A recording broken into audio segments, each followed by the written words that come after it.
जय हिंद प्यारे बच्चों। तो आज मैं लेकर आई हूँ आप लोगों के लिए एक बहुत ही मनोरंजक और ज्ञानवर्धक कविता। इस कविता का नाम है प्रकृति संदेश।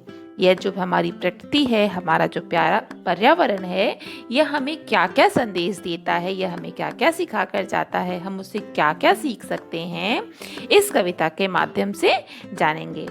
और इस कविता के लेखक हैं श्री सोहनलाल द्विवेदी जी।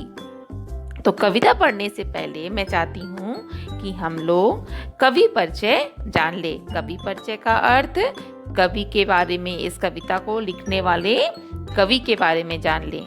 तो इस कविता के कवि सोहनलाल द्विवेदी जी, जिन्हें राष्ट्र कवि भी कहा जाता है। राष्ट्र कवि, इनका जीवन परिचय। सोहनलाल द्विवेदी जी का जन्म 22 फरवरी 1906 बिंदकी उत्तर प्रदेश नामक स्थान में हुआ था। उत्तर प्रदेश आपको पता है कहाँ है? उत्तर प्रदेश के बिंदकी नामक स्थान में हुआ था। और उनकी मृत्यु हुई थी 1 मार्च 1988 यानी 1988 में कानपुर उत्तर प्रदेश में। ये हमारे राष्ट्र कवि कहलाते थे। इनकी प्रमुख रचनाएं भैरवी, पूजा गीत, प्रभाती, दूध बतासा, चेतन, बांसुरी, बिगुल, विश्वपान आदि थे। यह प्रकृति प्रेमी थे और इन्होंने प्रकृति से संबंधित काफी कविताएं लिखी। तो चलिए अब हम लोग कविता की पंक्ति प्रारंभ करते हैं। कविता की पंक्ति। पर्वत कहता शीश उठाकर तुम भी ऊंचे बन जाओ। यह पर्वत हमें क्या संदेश देता है? यह पर्वत हमें संदेश देता है कि जिस प्रकार पर्वत हर परिस्थिति में अपनी ऊंचाई को नहीं छोड़ता है, हर परिस्थिति में अपनी शीश उठाकर अपनी ऊंचाई को थामे रखता है, उसी प्रकार हमें भी हर परिस्थिति में, हर मुश्किल समय में किसी के व्यक्ति के आगे, किसी परिस्थिति के सामने शीश झुकाना नहीं चाहिए। शीश झुकाने का अर्थ यहाँ पे किसी के आगे नतमस्तक, हमने किसी भी परेशानी के आगे अपनों आपको झुकना नहीं देना है। सागर कहता है लहराकर मन में गहराई लाओ। और ये सागर कितने गहरे होते हैं ना। ये सागर हमें क्या सिखाता है कि हमें अपने मन में भी उसी प्रकार गहराई लानी चाहिए। समझ रहे हो क्या कहती हैं? उठ उठ गिर गिर तरल तरंग। जो इसकी तरल तरंगे हैं, इसकी जो लहरें हैं, ये हमें क्या सिखाती हैं? भर लो अपने मन में मीठी मीठी मृदुल उमंग। हमें अपने मन में एक मीठी मीठी उमंग, जोश को भरने का संदेश देती है। पृथ्वी कहती धैर्य न छोड़ो, कितना ही हो सिर पर भार। नभ कहता है फैलो इतना, ढक लो तुम सारा संसार। तो ये जो पृथ्वी जहाँ हम लोग रहते हैं, ये हमें क्या सीख देती है कि किसी भी परिस्थिति में, किसी भी मुश्किल समय में, चाहे कितनी भी परेशानी आ जाए, हमें अपना धैर्य, हमें अपना धीरज नहीं खोना है। नभ कहता है फैलो इतना, ढक लो तुम सारा संसार। और यह नभ जो आसमान है, ये क्या कहता है? ये कहता है कि अपने नाम को इतना बढ़ाओ कि पूरे संसार में वो तुम्हारा नाम फैले, तुम्हारा जस फैले। जिस प्रकार नभ जो आसमान है वो पूरे संसार को अपने में समाहित रखा है, उसी तरह का तुम भी अपने व्यवहार से, अपने नाम से पूरे विश्व में, पूरे संसार में जाने जाओ। तो चलिए एक बार इसको हम लोग लय बंद करके एक साथ गाने का प्रयास करते हैं। अभी तो मैंने इस कविता को आपको समझाया है, अब इसे हम लोग कैसे गाएंगे, कैसे लयबंद तरीके से गाएंगे, ये आप देखेंगे।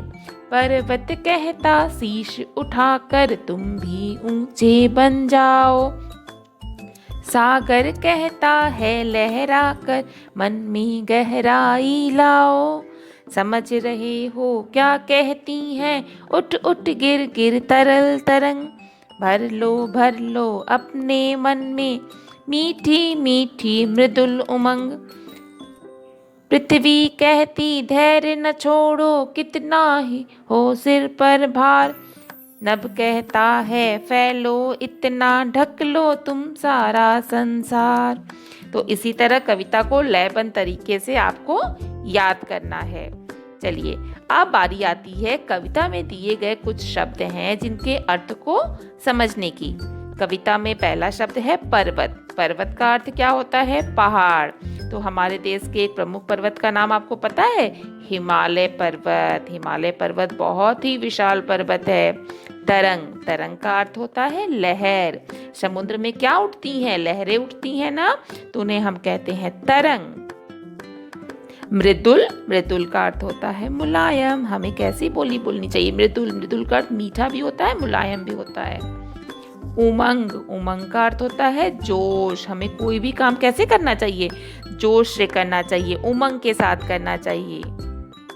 तरल। तरल का अर्थ क्या है? यहाँ पे तरंग और तरल, देखिए दो शब्द हैं जो बोलने में एक जैसे लग रहे हैं पर दोनों का अर्थ अलग है। ये है तरंग और ये है तरल। तरल का अर्थ कैसा होता है? पानी के जैसा। तरल तो तरल पदार्थ होते हैं जो लिक्विड चीजें होती हैं। नेक्स्ट दूसरी बारी आती है, और भी शब्द इसमें हैं उनको भी हमको देखना है। धैर्य। धैर्य का अर्थ होता है धीरज। हमें कभी भी अपना धैर्य, अपना आपा नहीं खोना चाहिए, पेशेंस को खत्म नहीं करना चाहिए। भार। भार का अर्थ होता है बोझ। सिर पर कितना भी बोझ हो, यानी आपके ऊपर काम का कितना भी प्रेशर हो, आपको घबराना नहीं है। नेक्स्ट आता है नभ। नभ का अर्थ क्या है? आकाश, आसमान। चलिए अब यहाँ पे कुछ नए शब्द दिए हुए हैं, उन्हें भी आपको याद करना है और लिखने का अभ्यास करना है। जैसे गहराई, उमंग, मृदुल, संसार, शीश, तरंग और भार। अब बारी आती है वाक्य प्रयोग की। इस पाठ में कुछ शब्द दिए हुए हैं जिनसे आपको वाक्य प्रयोग करने हैं, यानी कि वाक्य बनाना है। वाक्य बनाने से क्या होता है? आपके शब्द भंडार में वृद्धि होती है और आपको एक अच्छे अच्छे वाक्य भी बनाते आते हैं। तो चलिए पर्वत। पर्वत से पहला वाक्य मैंने बनाया है, हिमालय एक विशाल पर्वत है। आप कोई और वाक्य भी बना सकते हैं। दूसरा है पृथ्वी पर जीवन संभव है। मैंने पृथ्वी से वाक्य बनाया है, पृथ्वी पर जीवन संभव है। आप कोई और वाक्य बनाने का प्रयास कीजिएगा। संसार में सभी को समान दृष्टि से देखना चाहिए। ये संसार में किसी भी व्यक्ति को, हमें किसी को छोटा किसी को बड़ा नहीं समझना चाहिए, सबको एक समान दृष्टि से देखना चाहिए। तो आप इन्हीं शब्दों से और वाक्य बनाने का प्रयास कीजिएगा। अब बारी आती है प्रश्न उत्तर की। तो इस पाठ में 2 प्रश्न दिए हुए हैं, उन प्रश्नों के उत्तर आप कैसे लिखेंगे?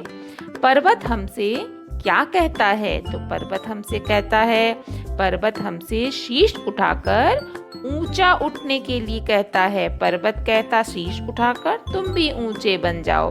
तो हमें कविता की पंक्ति नहीं लिखनी है, हमें उसे एक वाक्य के रूप में लिखना है। पर्वत हमसे शीश उठाकर ऊंचा उठने के लिए कहता है। दूसरा प्रश्न है पृथ्वी हमसे क्या कहती है? पृथ्वी हमसे कहती है कि हमें परेशानी में भी धैर्य नहीं खोना चाहिए। तो इस तरह इस पाठ का आप अभ्यास कीजिएगा। दिए गए नए शब्दों, शब्द अर्थ और वाक्य प्रयोग को पूरा कीजिएगा, प्रश्न उत्तर पूरा कीजिएगा और कविता को याद कीजिएगा। धन्यवाद। अगली कक्षा में मैं फिर कुछ नया लेकर आऊंगी।